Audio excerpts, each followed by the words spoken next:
Hello दोस्तों, नमस्ते, प्रणाम। हमारे यूट्यूब चैनल में आपका स्वागत है।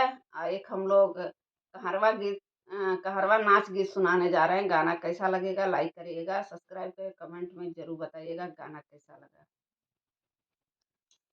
गहीर नदिया पनिया हलरत के आवे, गहीर नदिया पनिया हलरत के आवे, गहीर नदिया पनिया हलरत के आवे। पहिला पौआ धइली पायल हमरे बीजुए, पायल हमरे बीजुए, बचाइल ससुरु पायल बीजहु न पावे, बचाइल ससुरु पायल बीजहु न पावे, बचाइल ससुरु।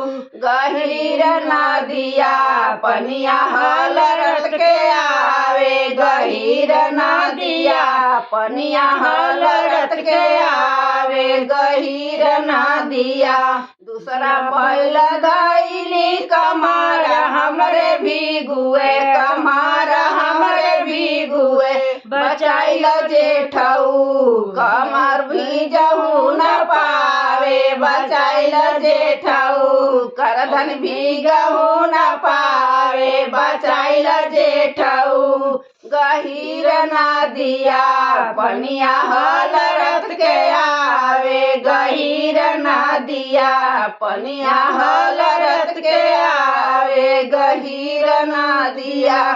तीसरा पौआ धइली गला हमरे भीगुए, गला हमरे भीगुए, तीसरा पौआ धइली गला हमरे भीगुए, गला हमरे भीगुए, बचाइल देवरू हरवा भीगहु न पावे, बचाइल देवरू हरवा भीगहु न पावे, बचाइल देवरू।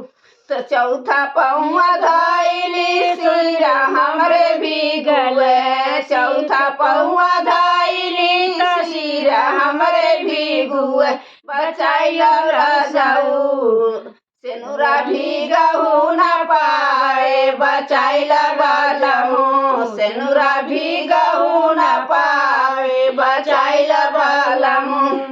गहीर नदिया पनिया हलरत के आवे, गहीर नदिया पनिया हलरत के आवे, गहीर नदिया। हेलो दोस्तों, गाना कैसा लगेगा कमेंट में जरूर बताइएगा।